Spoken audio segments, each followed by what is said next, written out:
Hello, anybody who's watching this. Welcome to my reaction to Unbiased History Rome 10, The Mad Emperors by Dovahety.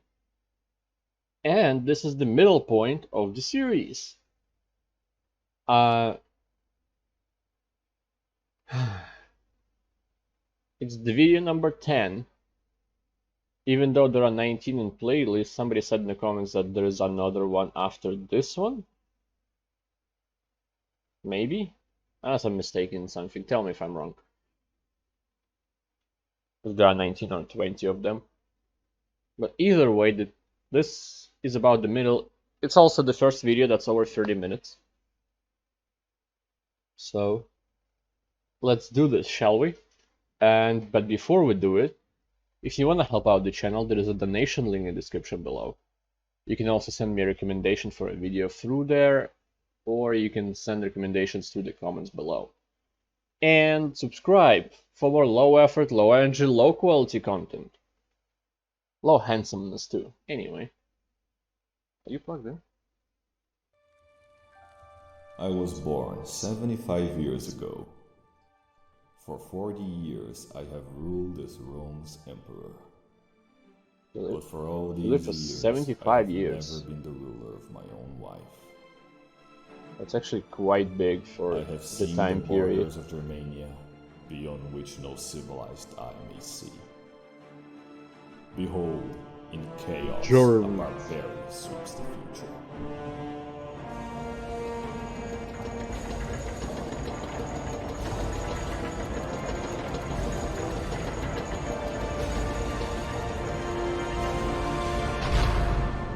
I have no idea where the video footage came from. This is the 19th of August. I can think of maybe the year of Diablo. Romulus, 767. These are the closing decades of the Julio-Claudian dynasty and the final seconds of my life. It's some flying buildings. Okay. Interesting start.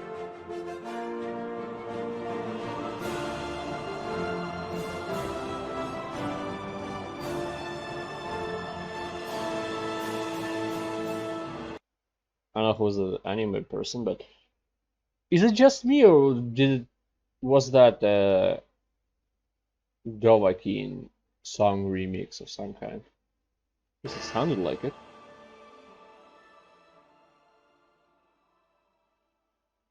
Maybe it is just me. Augustus was dead. Having been secretly poisoned by his wife, his remaining relatives mourned him, as she made the preparations for Tiberius' ascension as emperor. That of course included having Postumus executed, and later having Tiberius show up to the Senate, where he was proclaimed the new princeps. He refused most titles and responsibilities they gave him, but as he would find out, the senators were men fit to be slaves. With Tiberius now the emperor, he was faced with revolting legions demanding more pay in Pannonia. To settle that, he sent his son Drusus the Younger, alongside the Praetorian prefect, Sejanus, both of whom hated each other. But then the legions in the Rhine... He looks like that virgin drawing, but now he has a helmet. Oh, it's one of the new purple knights. I don't remember the name. My memory isn't good enough. Thank God at least remember that there are new purple knights. also mutinied, so Tiberius sent Germanicus to them. Seeking to live up to his father and avenge the betrayal at Teutoburg, Germanicus calmed the mutineers through his endless charisma, paying their salaries out of his own pocket, and promising that anything they looted in their hunt for Arminius would be theirs to keep. Germanicus then crossed the Rhine with his legions, ransacking the Germans in a righteous punitive campaign, taking Arminius' wife as prisoner and recovering the 19th Legion's Eagle standard. Oh, it's peculiar. Some new stuff. I see. Okay, cavalry is now anime. He then slaughtered his way into the Teutoburg forest, witnessing the purest essence of Germanic barbarity. Desecrated bodies, guts spilled over trees, remains of live sacrificial burnings, chaotic evil at its worst. He had his men bury the dead and honor their memory, only then returning to the campaign. Did you know who that was? He attacked the Cheruski heartland, crushing Arminius at the Battle of the Weser River, and then honoring Tiberius by building a mount with the Germanic weapons captured, which triggered Arminius so much that he attacked him again, and again Germanicus crushed him, then building an even bigger mount, honoring Tiberius, Mars, Jupiter, and Augustus. Germanicus then sailed back to Gaul through the North Sea, getting suddenly struck by a storm conjured by Neptune. But not only did Germanicus survive, but he personally rescued hundreds of soldiers by dragging them into the coast. And to end the campaign in good taste, he again raided Germania, annihilating the Marsi tribe and recovering yet another Eagle standard. If you still don't love the guy, allow me to quote Tacitus. Germanicus did not want any prisoners, Who's as that? the extermination of the Germanic tribes was the only conclusion he saw for the war. Fucking based. Oh, and Arminius? Backstabbed by his own tribesmen. A treacherous death for a treacherous germ. As Germanicus returned to Rome to celebrate his triumph, he was followed by his wife Agrippina the Elder, together with his 5.5 children, among them Gaius Julius Caesar, named after his great-great-great-great-uncle, dressed by his mother with a pair of small soldier boots, forever gaining him the nickname Caligula. Also, Claudius, Caligula's uncle, had just recently married to a woman that would later cuck him. Such was life for Uncle Claudius. The only other one not having a good time was Livia, whom feared that Germanicus' popularity would eventually allow him to overthrow Tiberius, even though he was extremely loyal. But hey, since when has that stopped Livia before? And so she began bitching at Tiberius to have Germanicus withdrawn from the Rhine legions. And to shut her up, Tiberius gave his nephew command over the eastern half of the empire, which was even worse, so Livia sent her servant, Gnaeus Piso, along with him, just to make his life a living hell. He would cancel his orders, counter his opinions, unmake his reforms, and not even when visiting the ruins of Troy was he safe from his bullshit. So Germanicus departed to Egypt to get away from Piso, which Livia took as the last straw. And so, having also partaken of the divine Julian semen, she used her own black magic to conjure a poison for Piso, who then put it in Germanicus' food. Before long, Germanicus fell deathly ill, and died in front of his family, striking his wife with as much sorrow as it did anger. She immediately filed for Piso to be prosecuted for murder. Just why magic? Why? Thinking that Tiberius was behind this. Whatever. The Senate happily obliged, condemning Piso to death. And before he could snitch on Livia, she hastened his execution. And just as things were getting bloody, Claudius asked Tiberius to let him start the Cursus Honorum, but Livia made him forbid it. He had once tried writing a history of the civil wars, and it really put Livia in a bad light, so she kept making his life miserable. The reality was, Tiberius was trapped between his mother's dictatorship and the Senate's incompetency, so he began relying on Sejanus more and more, whom used this to further his ambition to one day become emperor.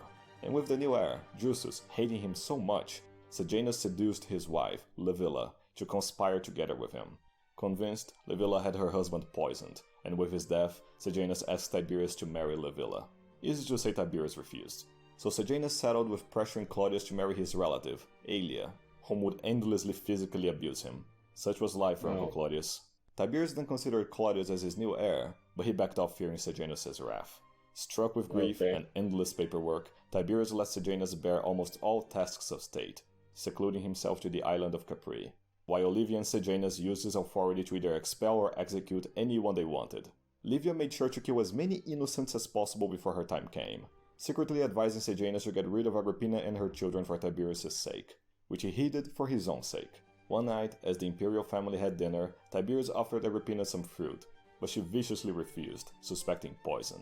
Sejanus then used this as an excuse to accuse Agrippina of misbehavior, and her eldest son Nero of sexual degeneracy, banishing them both, and later her other son Drusus as well. The three of them will later be either beaten to death, starved to death, or in Agrippina's case, both. And since we're talking violence, some Jew with god delusions just got crucified in Judea. From here on, his followers would increasingly infest the empire with their sacrilege against the divine Caesars and overall Christ cuckery. There's something to all this, but that's for way later. And now, with most of his family now dead, Caligula and his sisters were invited to join Tiberius in Capri, alongside Gemellus, Drusus' son with Livilla, whom Tiberius wished to have co-rule the empire with him, later marrying Caligula's sisters off one by one, and later him to a girl named Junia, whom died in childbirth, so whatever. Caligula blamed Tiberius for his relatives' deaths, but whenever he prepared to stab him in his sleep, the ghost of Augustus would appear and discourage him from such a dishonorable act. Back in Rome, Sejanus had become so powerful he was the de facto emperor. He had his enemies or anyone really executed without end, had his birthday celebrated as if he was part of the imperial family, and even schemed with Livilla to ally with the surviving Julians and overthrow Tiberius, making him the regent of both Gemellus and Caligula, whom he would later betray. But even Tiberius had his limits. He might not care how many senators Sejanus kills, but threatening him and his heirs was enough. Sejanus was then called onto the Senate. Sejanus killed I don't know a chance being Empress crossing the Portus Julius Bay. Portus Julius Bay on horseback. God damn it. But who is that? Why is he wearing sky outfits? But threatening him and his heirs Galactic. was enough. Sejanus was Sure. then called onto the Senate, where he was denounced and tried guilty of treason, with his lover Livilla being ousted as well. Sejanus would be strangled to death, and Livilla Okay, imprisoned serves by him her right. mother Antonia, whom had her starved to death. But Tiberius' lack of will to rule the empire was indeed troublesome. So one night, as he slept, Caligula gently had him suffocated with his own bed sheets, at the bold age of 77, a far more graceful way to kill an emperor. And with his great uncle now dead, Caligula was acclaimed the new emperor, later denying Gemellus of his inheritance. That kid had gone insane over the years, and Caligula knew the last thing Rome needed right now was a madman as emperor, later having the crazy kid executed. Well, the video is called Mad Emperor, so you can do best work. Not like that, no. Something's up ahead, His Caligula. grandma Antonia literally killed herself over this, but oh well. Caligula was then received into Rome, cheered by the crowds as the son of the great Germanicus, leading to over 160,000 animals being sacrificed in his honor. During the first few months of his reign, he threw all of Sejanus' old treason trial documents into the fire, pardoned countless exiles and prisoners, reduced taxes to unprecedented lows, upped the soldiers' pay dramatically, and threw several games and parties in honor of his dead family members, whose remains he had recalled to Rome, and buried alongside Augustus in his mausoleum. By then, his uncle Claudius had just finished the history of the Etruscans and Carthaginians, so Caligula celebrated it by making him consul with him, mixing him up into crazy cults that costed a fortune, all for the sake of banter. But as he worked his way into the hearts of every Roman, Caligula was struck with a devastating illness. Forced into his bed, he suffered immensely, after having prophetic visions of the future and losing consciousness. When he Let him finally going woke mad. up, Caligula had realized the truth. He had become a god. Embracing his duty to act as a god, Caligula started a harem around his own sisters, especially Drusilla, whom he treated in all ways as his wife, despite the fact that she was married to the great-grandnephew of Lepidus. To match his divine status, the gods inflicted on Drusilla the same illness that afflicted Caligula, but she couldn't survive the divination process. In order to channel his grief and anger in a divination. constructive manner, Caligula followed on his father's steps and marched his legions He's beyond the horny. Rhine. There he would crush only one Germanic horde. All in all, his father's previous campaigns had really devastated the area, thank the gods, so instead, he set his eyes on Britannia. But to successfully invade, he would have to face Neptune, the god whose ocean storms had greatly troubled both Caesar and his father's campaigns. Standing god to god, Caligula confronted Neptune on a one-on-one combat for the fate of Britannia. Oh. The writings detailing this divine conflict have been lost to time.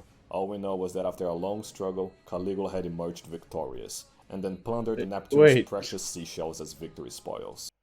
Yeah, isn't that the thing where he ordered his troops to attack Neptune, which meant just hit water with weapons? Is that it? Ah, I see. Having taken too much damage, Caligula postponed the invasion of Britannia. Good thing too, as he You just then remember it learned was that his friend Caligula. Lepidus had been plotting against him, all while banging both of his sisters Agrippina the Younger and Julia Livilla. Ashamed at being related to such adulterers, The he Germans banished like them you both, belong to the then had cross. Lepidus killed. Later returning to attend a wedding my hosted favorite by Gaius fucking line Piso, whose wife he took a from liking Nero, I to, guess. so he took her right then and there, Oh, openly telling grandmas. Piso what felt like taking her virginity. Then he grew bored and divorced her the next day, doing her a favor and forbidding her from marrying Piso. That guy was trouble and everyone knew it. Caligula then experimented by marrying Lollia, but he wasn't into that pedo stuff. So, Good. as a god of divine taste, Caligula married a big-titted MILF named Caesonia, whom he Okay. showed openly naked to his friends, casually threatened to kill, and conceived a child with her, named after his late sister. He then came to understand his true nature as a new god, a What new is Jupiter, happening? and yes, as Neo's Helios, the new sun. Then started to cut off the heads of statues and substitute them with his own, ordering many temples to okay. be built in his honor, and in time began to treat the disgusting mortals he was surrounded with as they deserved. As Caligula traveled in his carriage, he forced the senators to run alongside him, punishing those who couldn't keep up. Once, as he watched the gladiatorial matches and they ran out of gladiators, he used his powers to throw an entire section of the pleb audience into the arena to be eaten by the lions, so he wouldn't get bored. Whenever he needed Yeah, money, that he sent one. agents to reach cities He could order that. I don't think he TP'd them just like that. citizens' houses to be executed and their property confiscated, never bothering to come up with some faggot-ass excuse to justify his divine whim. As he watched his prisoners being tortured and screamed for mercy, he would have their tongues cut off to enjoy the execution in peace, telling the torturers to make them feel like they're dying. One day, he had the entire Roman fleet aligning in a tight single-file formation alongside the Portus Julius Bay, crossing it on horseback just to prove Tiberius' old astrologer wrong. One night, as he received the client king of Mauritania for dinner, he suddenly realized the whole concept of client kings was gay, so he had him killed, and his kingdom annexed into the empire, later sending the legate Paulinus to crush any provincial revolts there, something he would become an expert on. And once the Jews started complaining at Caligula's statues being placed in their synagogues, he ordered that a statue of himself be placed on the Temple of Jerusalem itself, renaming it as Temple of Illustrious Gaius, the new Jupiter. As he returned his attention to the Senate, seeing the sheer stupidity and incompetence the senators displayed, for the good of Rome, Caligula appointed his horse as consul, who proved to be smarter than the whole Senate put together. And with Rome now in his horse's capable hooves, Caligula prepared to move to Alexandria, where he hoped to further understand his divinity. But just as his unrivaled banters and godly virtues made him popular with the plebs, so had he driven his enemies to the edge of envy and resentment. They were revolted by the existence of someone so divine, even more so one whom they owed their souls to. Unable to bear the thought of Caligula returning to Rome more powerful once more, a conspiracy was born, led by a senator named Cassius, with Carrea being his last name. Cassius Carrea. The thing with Carrea was that, as a Praetorian guard, he couldn't stand being a constant target for jokes, being the feminine-voiced, balls-chopped manlet that he was. So one day, as Caligula dressed some actors during a festival in honor of Augustus, Carrea and two others ganged up on him, stabbing him to death. You could say that he lived up to his name right to the end, and beyond it as well. But killing the God Emperor, as far as that is possible, wasn't enough. No, he had to invade the Imperial Palace and kill every single member of the Imperial family he could find, including Caesonia and their... That was very short for Caligula, but okay. And very weird. This is a weird episode. It started, well, it didn't start, but it had black magic from women, same as Cleopatra did before. And then a god emperor, yeah, okay. Infant child, whom he had thrown at the wall and its skull crushed. Such is the wrath of ugly feminine incels. But as the loyal elements in the Praetorian Guard showed up, they eventually found Claudius hiding from Carrea behind a curtain. Then they all turned to him, and proclaimed him their new emperor. As Claudius met with the Senate, he graciously pardoned all conspirators, except Carrea, who he had executed. So yeah, Claudius is emperor now. Funny that. You wouldn't expect someone who Livia had raised by an abusive ex-mule driver to end up anywhere in life. But here we are. Knowing that his best strategy would be to imitate Augustus as much as possible, Claudius renamed himself after the original princeps, which would become common practice. To start off in a good light, he exempted the ruins of Troy from taxation, and affirmed the rights of Jews to... Let's hope that works out. He also built a ton of shit. Aqueducts, roads, the works. One of his big projects was to try and drain the Fucine Lake, but the drainage pipe backed up, and submerged the entire effort. A humiliating affair, but such was life for Uncle Claudius. Claudius then assumed the office of censor alongside Lucius Vitellius, the father of Aulus Vitellius. Oh dear God. A really fat cunt, remember that. Using his I will. to purge all of his enemies from the Senate. And yeah, Claudius had enemies. Mostly senators as blasted at how he had welcomed even more civilized Gauls into the Senate than Caesar once did, killing some 35 senators and 300 equestrians in total. It's no real purge, but hey, it's a start. To help him rule, Claudius had some freedmen as advisors, among them Narcissus, his most trusted subordinate, with whom he sought to consolidate the empire. Don't tell me that's where narcissism comes from. Because if that's true, then I don't think... I can't remember the name. The current emperor will have a good life. Well, I guess. That is, annexing as many Clyde kingdoms as possible, among them Thrace. There, now we can call it Mare Nostrum.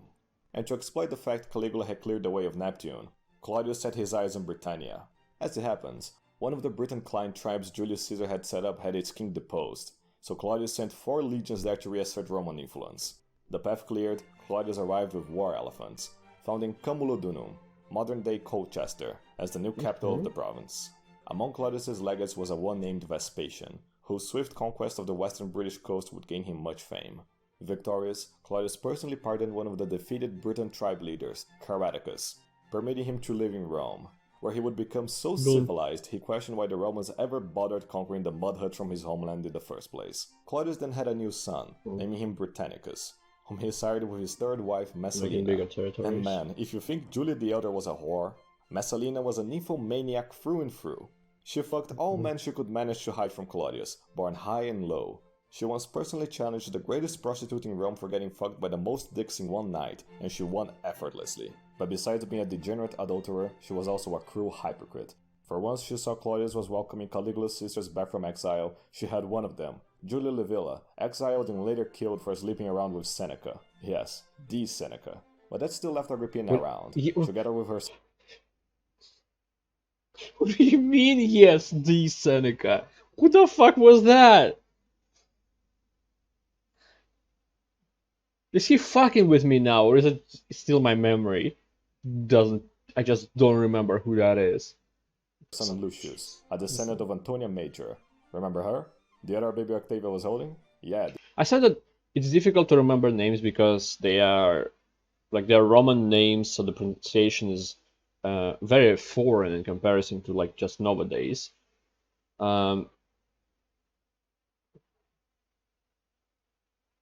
And something else I said. I don't remember if I said that, but also hard to remember because they have the same names over and over again in honor of somebody previous, somebody great having that name. It's great in their eyes, in the very least. So it's hard to remember it's through that as well. Details. But despite her mother's and grandmother's efforts, Agrippina took much more after Livia, from whom she learned all about how a Roman viper should get ahead in life. So to restore her previous status and wealth, she tried to seduce the governor of Hispania, a one named Galba. But she was rejected on the spot. He was blunt like that. Nevertheless, Messalina was getting real jelly at the popularity the Julians had with the people. And since Claudius would never have them disposed of, she came up with her own plan. First, she would wait until Claudius got out of Rome. Then she would marry one of her lovers in plain daylight with hundreds of witnesses, and then have Claudius killed and have her husband take over the empire. Somehow. Astounded at her stupidity, Narcissus contacted Claudius, telling him of the whole thing.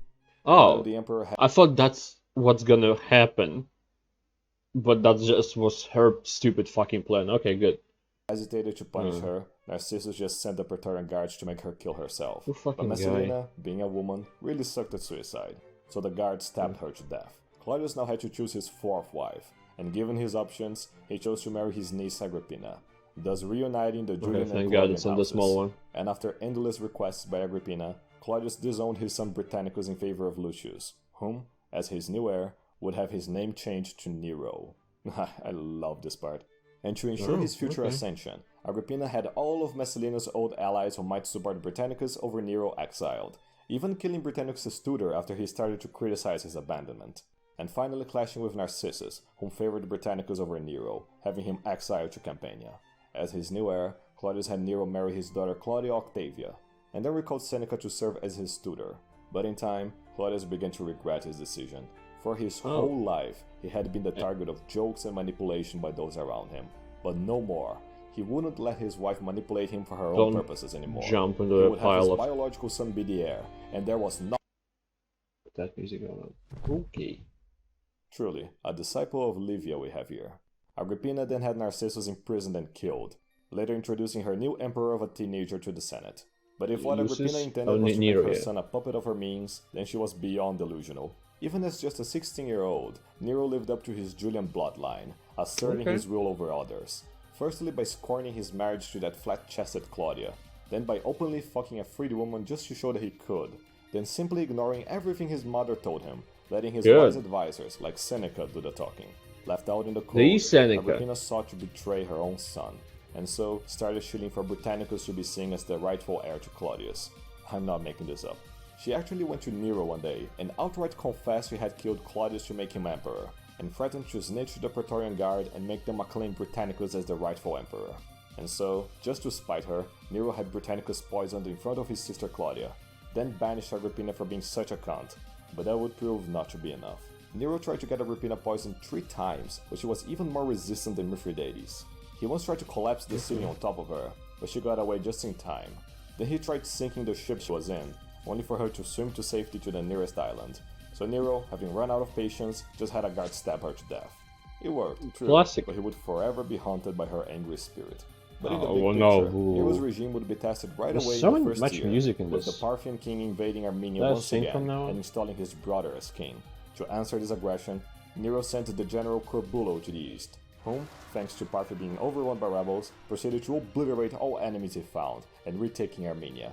He then returned to Rome to celebrate a triumph, leaving his armies to his legate Pietus, whom was then defeated and badly humiliated by the Parthians. Analyzing the situation, and frankly not caring much about the Armenian shithole anyway, Nero allowed the Parthians to pick the Armenian king, but first he would be forced to suck the Roman emperor's cock for approval, some payback for Pietus. Back to his private life, Nero finally resolved to divorce the infertile Oopsies, boopsies, oh my goodness. I don't know what button I pressed to make that happen, okay. What I wanted to say, so stupid joke, why would she say you see a JoJo fan, fuck. Claudia, later having her killed. He then married one of his mistresses, Poppaea, whom had just divorced his friend Otho, so he made him governor of Lusitania as compensation, so he would fuck off somewhere far away. Poppaea would then bear him a child, but it was a girl, named Claudia no less. Good thing she didn't survive infancy. But as far as ruling the empire went, Nero was of one mind with Claudius and Caligula, so he had a client kingdom of Bosphorus directly annexed into the empire. Later, Paulinus would be elected to govern the province of Britannia, accompanied by his Gallo-Roman disciple, Agricola. So yes, back to that god-forsaken island. Ever since Claudius' invasion, subsequent governors had extended its borders north, thus subjugating the Iceni, whose deceased king had willed its land to both his daughters and the Emperor Nero. The Romans then came to collect their inheritance, and after seeing just how badly polluted the British gene pool was, the Romans saw as their duty to impregnate as many women as possible with their virile Roman seed, so that future generations wouldn't suffer as much. But denied the privilege was the Iceni queen, Boudica. Is that what I think it is playing in the background? All the fun. Enraged and beyond jelly, Boudica rallied the local tribes to revolt against the Romans, being elected their warrior queen, and setting off to destroy the civilization the Romans had brought with them. By then, Paulinus was governing just to be sure it's not somewhere else in the province and conducting a campaign in Wales. But when he received news from the east, he called on one of his legates to join up with him. But the fucker just refused, cowering away from the revolt. Deprived of reinforcements, Paulinus was forced to make do with the overall 10k men he could muster, against the 230k Britons under Boudica. With a rage to rival Dido, Boudica razed every city she got to, including Camuledunum, Verulanium, and Londinium, with Paulinus rescuing as many civilized refugees. Is Londinium gonna become London in the future? Or is it just a bit similar now? As he could. As he was pursued north, I have no idea where London is geographically on the map of England, so... Paulinus halted the march, sending the refugees ahead, and choosing to die fighting. After withstanding the Briton hordes for hours, Paulinus, the absolute madman, had his men form up into several wedge formations and charging at the Britons, killing tens of thousands of barbarians in a non-stop. Was it all for this? Even completely surrounded, Paulinus crushed all resistance. Terrified, all for him running? The Britons began to flee, clogging up in their carriages like the retards they were, and slowly getting themselves all slaughtered. At the end of the day, 80,000 barbarians lay dead at Paulinus' feet, having lost only 400 men, and later making Boudica kill herself. After the battle, Paulinus would engage in such a vicious punitive campaign that Nero had to transfer him away from Britannia, leaving Britannia in his disciples' hands. So let's see how Rome's doing right now. And it's burning, badly, everywhere. The Romans tried their best to put out the fires, but after calming it a bit after 6 days, it reignited and burned for another 3. As the flames raged, 2/3 of the Eternal City lay in ruins, countless killed, and many more displaced and homeless. Once Nero heard of this strategy, he diverted most of his own personal fortunes to assist the survivors, but that didn't save him from the slanderous accusations. Once the fires finally calmed down, Nero was left wondering, just who could have started the fire? I'm wondering as well. For their own aims. Who could have put the capital of pagan civilization? Some black magic user again? Who could have? It was the fucking Christians, wasn't it? Ever since the end of Tiberius' reign, that Eastern cult began spreading like a virus through the empire, dissuading the plebs from the ways of Jupiter and the divine Caesars with their monotheism. Such blasphemy was beyond the pale for Nero. He would do everything in his power to save Rome from the Christ-cuck menace. Starting the first persecution of the Christians, Nero chose... I'm sorry, I'm not intending to insult, that's the word, insult anybody. But I don't see why would you change to like one true God from like God of thunder, God of war, God of the sea. I think that's just cooler than one singular God. Maybe it's a bit after playing Hades, even though that's Greek gods and not Roman gods. Fuck's sake. It's kind of a cool idea to think that there is a pantheon and where they're just chilling when they're not doing their things. They just come there and chill. Chose to fight fire with fire, having So the just Christians between one crucified god. and then burned alive, using Oh. them as torches for his parties at night and as decorative The posts for Seneca. his gladiatorial games by day, throwing even more Christians into the arena, letting them be eaten alive by the lions. During his persecutions, Nero would have St. Peter killed, and instigating such fear in the hearts of his victims, a millennia of butthurt Christ-cuck writers would come up with every possible childish slander they could think up about him. And thus, the first revisionist historians were born. So many Christian parasites Nero would have killed that he would forever be acclaimed as the Antichrist, given the number 666, gotten from the summation of his name when translated to Jewish numbers. And while torturing Christians is fun and all, Nero was far more athletically minded, holding periodic Olympic Games for contests in chariot racing, singing, and acting, winning every single competition, every single time. He was also architecturally gifted, erecting a giant 120-feet colossus of himself at the heart of Rome. I like that. The picture that's taken, he's just a bit over the size of a stair. Oh, god damn it. Sorry for this cut, but my friend came along. He's right now on the balcony. And I'm gonna keep recording this and edit it around. Sorry for that. He would proudly stand there overlooking the city, until the... I don't want to talk about it. Such was Nero's skill and dedication to the Olympic... He did do a reference to the stairs being giant. That's where I stopped. Now I remember. He's the size of the stairs, which is half a block. Talk about it. Such was Nero's skill and dedication to the Olympic Games he held. His wife wouldn't stop berating at him for spending so much time on them.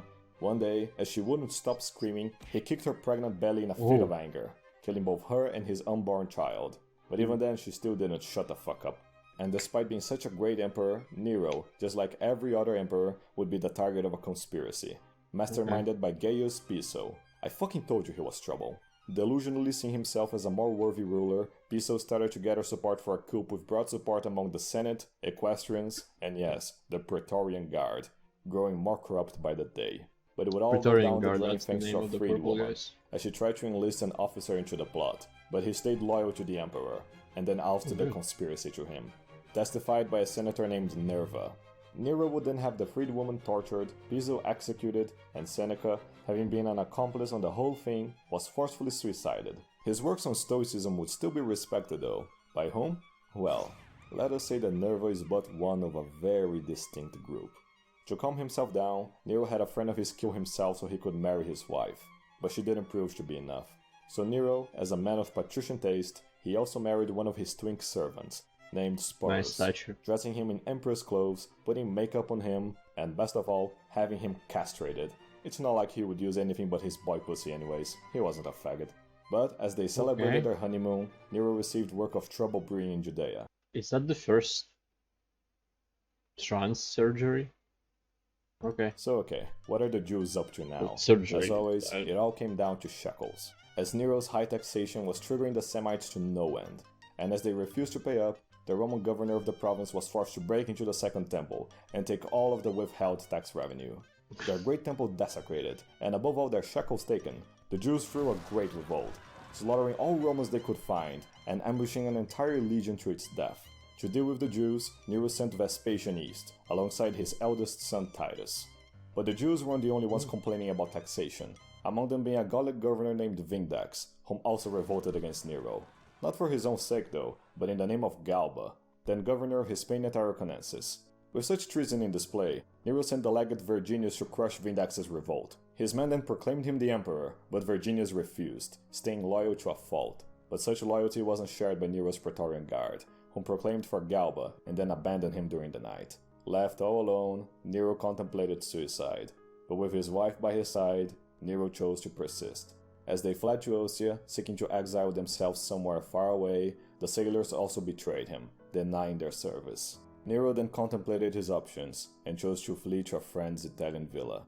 There, they would have them dig up a grave for him, lamenting how the world would be deprived of his majestic artistic talent, crying out the name of his lifelong love, Sporus. It didn't take long until the news of the Senate's betrayal arrived, whom proclaimed him a public enemy. As he heard the cavalry's approach, Nero refused to let his glorious dynasty end in such disgrace. As the soldiers arrived, they found the emperor bleeding to death on the floor. Some Praetorians had remained loyal and tried to drag him out, saving him from death, but Nero dismissed their attempts, whispering, "Too late. This is fidelity." Alright, that's very, very sad. The dynasty is shattered.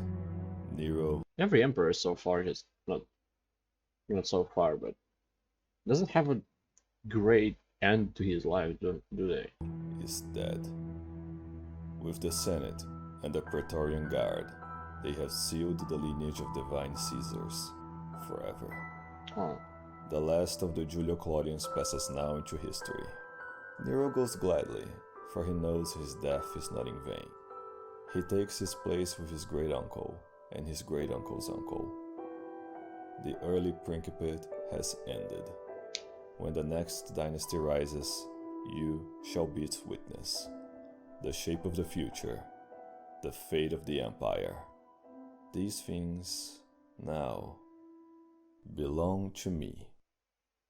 Ciao ciao. What do you mean to you? I guess a sign of great historians that they raise more questions than answer.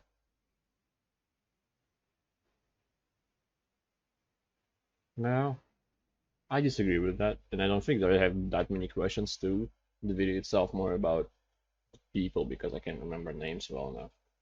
Next time is the Pax, and this time around I don't know what that means. The Pax Romana. That didn't help. Anyway, I'm gonna have this outro short, so thank you anybody who watched this. So don't keep my friend waiting for too long. So thank you anybody who watched this. I appreciate it a lot, and I hope to see you next time. Goodbye. Have a great life, because one of us has to.